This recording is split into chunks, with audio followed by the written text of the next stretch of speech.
जी नाज़रीन, इस वक्त हम मौजूद हैं शक्करपड़िया में और अब हम तकरीबन वापस ही जा रहे हैं। पहले की वीडियो नहीं बना सकी, ख़ास वजह थी एक, तो अब मेरा मोबाइल चार्ज हो चुका। देखिए जनाब, ज़बरदस्त व्यू शक्करपड़िया का।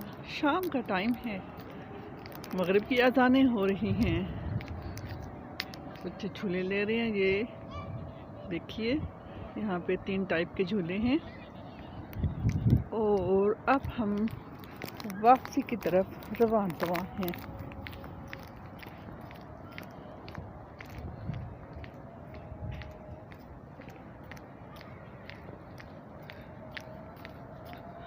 जी नाज़रीन, कैसा लगा आज के आपको व्लॉग, कैसा लगा ये ज़रूर हमें बताइएगा कमेंट में।